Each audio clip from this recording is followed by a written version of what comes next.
संभल में मस्जिद के सामने पूजा करने की कोशिश, भगवा गमछा और टीका लगाकर शख्स ने मंदिर के अंदर घुसकर पूजा करने की कोशिश की। पुलिस ने आरोपी शख्स को हिरासत में लिया। जामा मस्जिद में जुम्मे की नमाज से पहले पूजा पाठ करने की कोशिश में था आरोपी। संभल से सपा सांसद जियाउर रहमान पर के अवैध निर्माण पर चला बुलडोजर, प्रशासन के घर के बाहर बने अतिक्रमण को हटाया गया। संभल में समाजवादी पार्टी सांसद जियाउर रहमान पर के खिलाफ बिजली विभाग ने लगाया जुर्माना, 1,91,00,000 का लगा जुर्माना।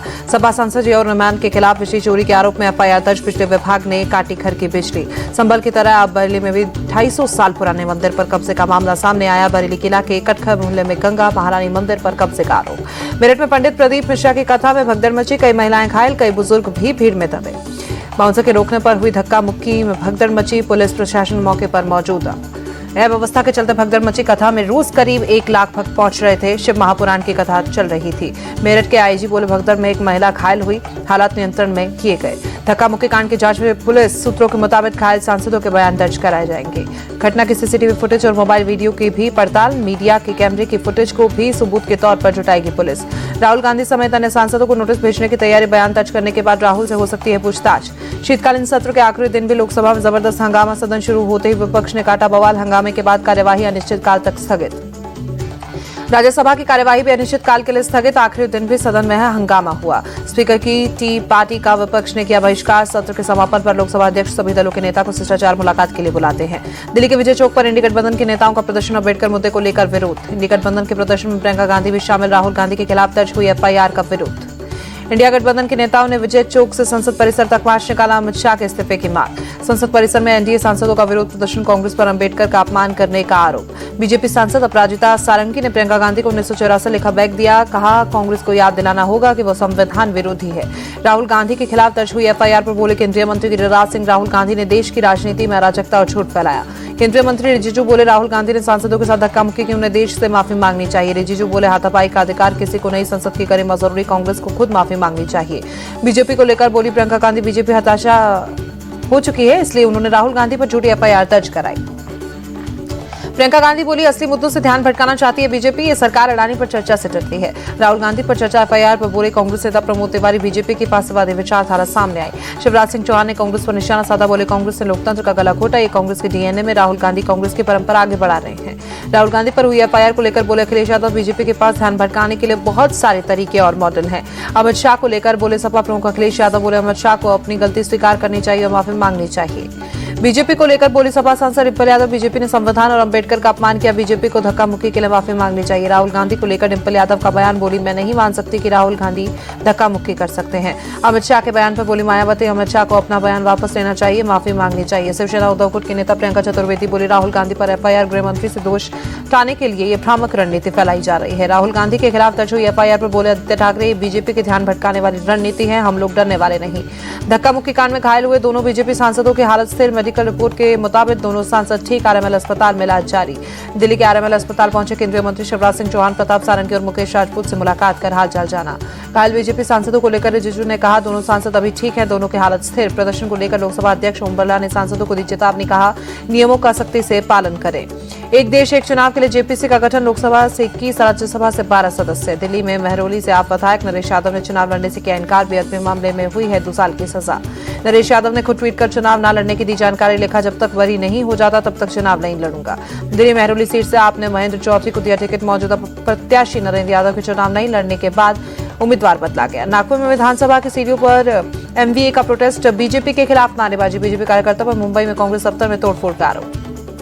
परभणी हिंसा मामले में न्यायिक जांच के आदेश, सीएम देवेंद्र फडणवीस ने दिए निर्देश। हरियाणा के पूर्व मुख्यमंत्री ओम प्रकाश चौटाला का निधन, गुरुग्राम स्थित आवास पर 89 साल की उम्र में ली अंतिम सांस। ओपी चौटाला के निधन पर भूपेंद्र हुड्डा ने जताया दुख, बोले में मेरे बड़े भाई की तरह उन्होंने हरियाणा की जनता के लिए बहुत सेवा की। कांग्रेस अध्यक्ष खड़गे ने ओपी चौटाला से निधन पर दुख जताया, बोले ओपी चौटाला ने हरियाणा और देश की सेवा की। जयपुर में डीपीएस स्कूल के पास petrol pump blast, LPG tanker फटा, 40 गाड़ियों में आग लगी। अजमेर हाईवे पर लगा लंबा जाम, आग की चपेट में आने से कई लोगों की मौत, करीब 2 दर्जन घायल, अस्पताल में इलाज जारी। बस से हुई टक्कर के बाद एलपीजी टैंकर में हुआ था धमाका। जयपुर हादसे का सीसीटीवी फुटेज सामने आया, सीसीटीवी में एलपीजी गैस का रिसाव दिखा। घटनास्थल पर पहुंचे सीएम भजनलाल शर्मा, मौजूदा स्थिति का लिया जायजा, डिप्टी सीएम प्रेमचंद बैरवा मौजूद रहे। सीएम भजनलाल शर्मा बोले हादसा बहुत दर्दनाक घटना की जांच कराएंगे, पीड़ित परिवार परिवारों की हर संभव मदद करेंगे। गृह मंत्री अमित शाह ने राजस्थान सीएम भजनलाल से फोन पर बात की, जयपुर हादसे की जानकारी दी। सीएम भजनलाल ने एसएमएस अस्पताल पहुंचकर घायलों से मुलाकात की, अस्पताल प्रशासन को उचित देखभाल के दिए निर्देश। जयपुर हादसे पर डिप्टी सीएम प्रेमचंद बैरवा ने दुख जताया, बोले हादसा दर्दनाक, सीएम के साथ घटनास्थल पर पहुंचकर स्थिति का लिया जायजा। राजस्थान कांग्रेस अध्यक्ष गोविंद डोटासरा एसएमएस अस्पताल पहुंचे, जयपुर हादसे के घायलों से मुलाकात की। यूपी के अलीगढ़ में दिल्ली गेट के सराय मियां में एक और मंदिर मिला, गुरुवार की शाम को पुलिस की मौजूदगी में खुलवाया गया मंदिर। हिंदू संगठनों ने मंदिर पर अवैध कब्जे का आरोप लगाया। बीजेपी नेता शकुंतला भारती के मुताबिक 100 साल पुराना है मंदिर। मथुरा के श्री बांके बिहारी मंदिर के भक्तों से अपील, पारंपरिक भारतीय पोशाक में मंदिर परिसर में प्रवेश करें। यूपी के सदरपुर में मुस्लिम युवक की घर वापसी करते हुए सनातन धर्म कबूल किया, फखरुद्दीन से फतेह बहादुर सिंह रखा अपना नाम। संघ प्रमुख मोहन भागवत ने मंदिर मस्जिद विवाद पर चिंता जताई। पुणे में एक कार्यक्रम में बोले, हर दिन मंदिर मस्जिद विवाद उठाना सही नहीं। भागवत बोले, ये देश संविधान से चलता है, आधिपत्य के दिन चले गए, हर दिन एक नया विवाद खड़ा करना सही नहीं। महाराष्ट्र के रायगढ़ में दर्दनाक हादसा, तामिनी घाट पर टर्न लेते वक्त अनियंत्रित होकर गड्ढे में गिरी बस, 5 की मौत, 27 घायल। दिल्ली में नहीं थम रहा स्कूलों को धमकी मिलने का सिलसिला, द्वारका सेक्टर 23 की डीपीएस स्कूल को आज फिर मिली धमकी। दमकल विभाग और पुलिस की टीम स्कूल पहुंची, सर्च अभियान जारी, ऑनलाइन क्लास के जरिए होगी पढ़ाई। गुरुग्राम में एक प्लास्टिक गोदाम में आग लगी, दमकल की गाड़ियों ने आग पर पाया काबू। मध्य प्रदेश के जबलपुर में पिपरिया की एक शराब दुकान में 2 नकाबपोश बदमाशों ने पिस्तौल से की फायरिंग, मौके से फरार। जम्मू कश्मीर के श्रीनगर में एक सिल्क फैक्ट्री में लगी भीषण आग, हादसे में बड़े पैमाने पर नुकसान की आशंका। मिर्जापुर के मड़ीहान इलाके में 25,000 के नामी गो तस्कर की पुलिस से मुठभेड़, पैर में गोली लगने से तस्कर घायल। पुणे में बस में सफर के दौरान एक शख्स पर महिला ने छेड़खानी का आरोप लगाया, नाराज महिला ने सबके सामने आरोपी की थप्पड़ों से की बरसात। डीएनडी पर टोल टैक्स को लेकर सुप्रीम कोर्ट का बड़ा फैसला, नोएडा और दिल्ली को जोड़ने वाले डीएनडी पुल पर नहीं लगेगा टोल। भोपाल में मंडोरी के जंगल में 52 किलो सोना मिला, रात 2 बजे आयकर विभाग की 100 पुलिसकर्मियों और 30 गाड़ियों के साथ रेड। देश की राजधानी दिल्ली में गणतंत्र दिवस की तैयारियां तेज, कड़ाके की ठंड के बीच सुबह सुबह कर्तव्य पथ पर रिहर्सल करते दिखे जवान।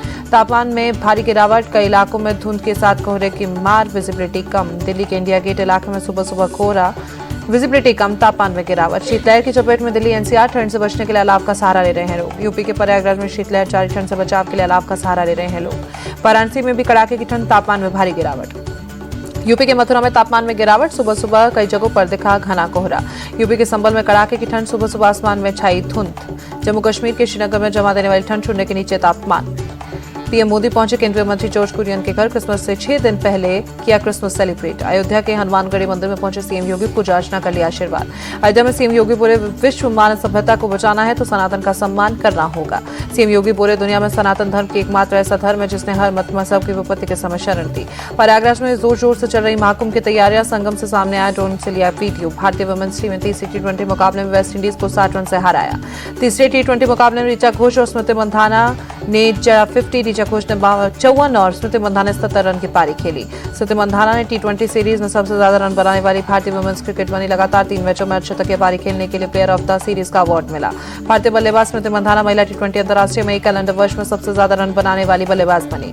आर अश्विन के चेन्नई पहुंचने पर ढोल बजाकर जोरदार स्वागत माता पिता ने गले से लगाया। चेन्नई एयरपोर्ट पर अश्विन के स्वागत में उमड़ा फैंस का हुजूम, फोटो खिंचवाने से अश्विन ने किया इनकार। घर पहुंचने के बाद आर अश्विन ने रिटायरमेंट पर बयान दिया, कहा संन्यास को लेकर चीजें एकदम साफ थी। अश्विन के संन्यास से पूर्व भारतीय कप्तान कपिल देव हैरान हुए, कहा अगर मैं होता तो अश्विन को जाने नहीं देता।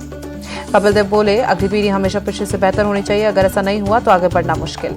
चौथे टेस्ट के लिए टीम इंडिया मेलबर्न पहुंची, 26 दिसंबर से बॉक्सिंग डे मैच खेला जाएगा। मेलबर्न में टीम इंडिया का 6 दिन का प्रैक्टिस सेशन, बीसीसीआई मैनेजमेंट ने टीम के लिए लिखा सिमुलेशन मैच।